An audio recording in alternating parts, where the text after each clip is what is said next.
So right out the gate, this episode constantly reminds me that Felicity Smoke is now a terrible character. Now, not to say this episode was bad, it did have its really good moments, but I feel like this episode could have been a lot better. I'm pretty sure you guys would agree with me if Felicity wasn't here. Ray could stay. Ray could have, the Atom could have stayed. I was actually happy that the Atom showed up. I just wish Felicity here. And let me explain why I think Felicity shouldn't have been here, and it doesn't make any sense as to why she's here. And again, it's not because she's just a terrible character. Let me just talk about the blaring plot problem with this episode. It's my major gripe with this episode. Why are you even here, Felicity? One of your friends is in jail, the other one is considering joining the League of Assassins, and shit is hit the fan, and you decide to take your boyfriend and just have a fun vacation? You know what could have worked better, honestly, is if you basically had, after the Arrow and Atom fight, Felicity tells Ray, "Oh, yeah, I know some people in Central City. They'll take care of you. I'm good friends with them. One of them's the Flash," because she would be that stupid to tell them to tell Ray that Barry's the Flash, and then proceed to direct him to Star Labs. And you could have just had Ray Palmer on his own, just hanging out with Cisco and the rest of them. I would have been more appropriate with that, because I feel like, Felicity, shit is hitting the fan in Starling City. Shouldn't it be better? And you were very worried and concerned for Oliver and Roy's well-being, and you just decide to go? What the fuck? No, seriously, what the fuck? Anyway, so, again, this episode's not bad. This episode is in no way a terrible episode. But the major problem is, again, Felicity and a few other things. Again, I hate it. It makes my skin crawl when watching her and Ray, because I was like, oh, god damn it, Ray, you can be such a great character. Also, I literally went, really? When they did the whole, it's a bird, it's a plane, I was like, haha, because he was Superman. I get it. Anyway. And, yeah. Also, am I the only person who likes Eddie? Am I really the only person who likes Eddie Thawne? Because here's the thing. I really do agree with his whole philosophy of, and he even brings this point up, and I'm like, thank you, Eddie. He's kind of becoming this universe's Tommy. He's very much becoming this universe's Tommy. And again, I'm still under the impression he may become Cobalt Blue in this series. But I've already talked about that. So he kind of does talk about the whole thing of he feels awful not being able to tell Iris that Barry is the Flash, and it's really kind of just pissing him off that he can't tell her, and he wants to tell her so bad.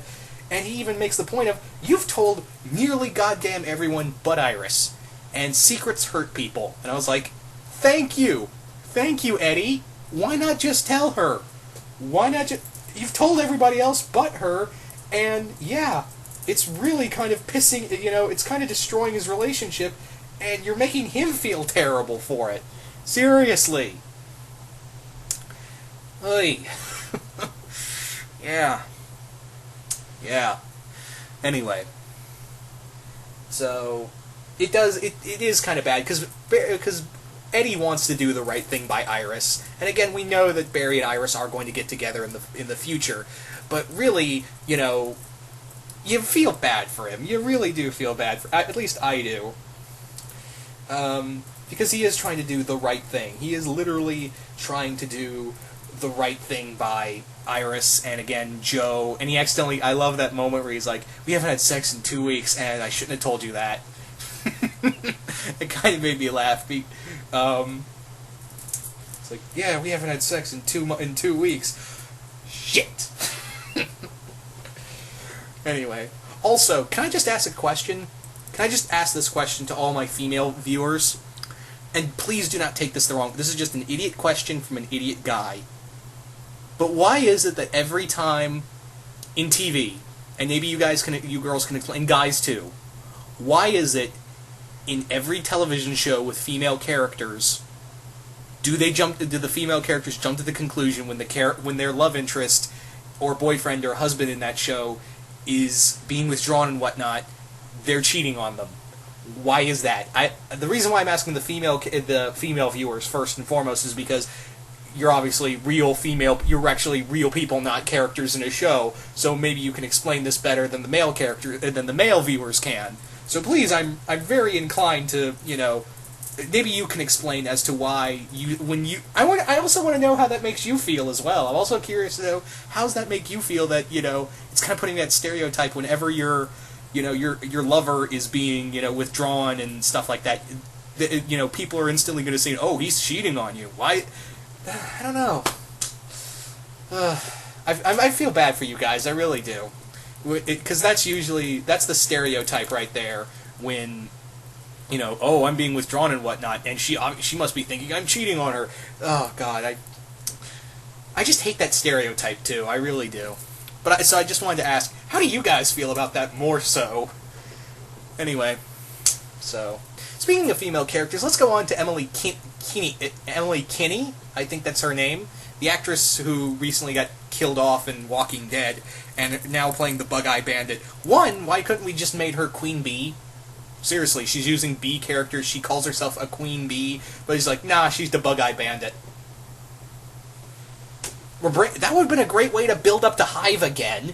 And I'm actually hoping, because she does live in this episode, that maybe she will be hired by Hive. Because maybe that's what they're building. Because obviously bees, Hive, she's super intelligent. She's like the reverse Felicity, but she's awesome. And her jokes are funny. And also, I can clearly tell Kinney is actually enjoying herself. She's hamming it up as this C-list villain, and I'm loving it.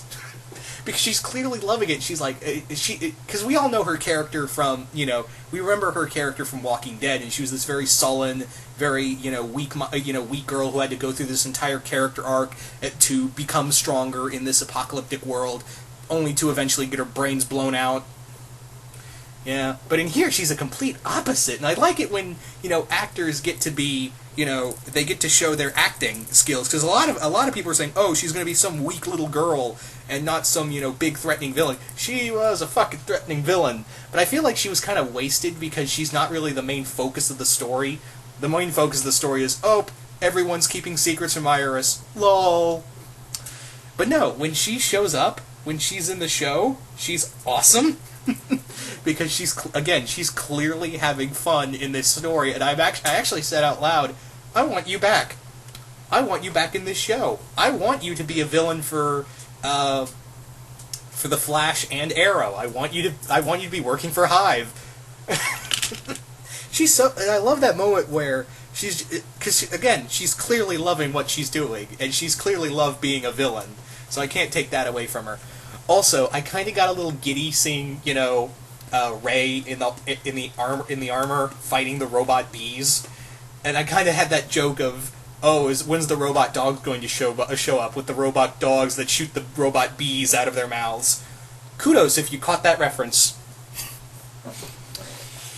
Anyway, but yeah, I know everyone's not, it's an Iron Man ripoff, but hey, I will say this: they do look like they're going to be building up to maybe Adam becoming the Adam we know, because Ray has this line of, I've been always wanting to make things bigger. Now I know to look smaller. And I was like, he's gonna shrink and shit. Oh, that's so cool. Yeah. So hopefully by this whatever the TV show they're going to be doing is whatever they're going to be doing in that TV show. With the other superheroes and him possibly him on it. Why am I saying possibly? He is on it. It wasn't frickin' announced. Maybe by then he'll be, the Adam we know from the comics, just shrinking down like tiny Iron Man shit. I don't know. Anyway. Also, just another line that pissed me off, and again going, and I hate being a broken record when it comes to Felicity, but I'm not the only one who's pissed off at her. And she used to be one of my favorite characters in Season 1 and 2. But by Season 3, I'm like, God damn it, I hate you. And this is the line that really affirmed my hatred for this character. And again, I have no problem with the actress. The actress is just given the writing. But yeah, here's the line that said, I want this character gone now. when she said he's like Barry Allen if he was as sexy as Oliver. That's what she says about Ray, and I was like, that is so demeaning to Ray Palmer. Is that the that just physically like punched me in the face. That felt like a punch in the face to me. Ugh. Anyway, again, not to say this is a terrible episode. It has its good moments, especially when, Barry is actually talking to Felicity about, being forced to work with Harrison Wells, even though he now has he's possibly under the impression that, he's the Reverse Flash, and he's going under all that. And it's also a good story of, him finally revealing this secret to Cisco and Caitlin. And let's talk about Cisco's thing of, he's now remembering something that happened in a different timeline now. So I'm hoping maybe that just won't be plot convenience. I'm really hoping it's not plot convenience. What I'm hoping is maybe it's kind of like a Days of Future Past shit, where you have someone from that alternate, it's now become an alternate timeline, and now they're trying, that person, whoever it is, maybe it's dead, it's like Cisco from that timeline who died, is trying to warn them about Wells so it doesn't happen again. I'm just hoping it does, it's not it's just plot convenience. That's what I'm hoping for, is maybe it's someone from an alternate time stream trying to reach out to Cisco, a la Days, or whatever that word is, basically, reference to Days of Future Past. So that's what I'm hoping for. All in all, not a bad episode. Really interested to see next week's episode, because that one's supposed to have Detective Lance in it.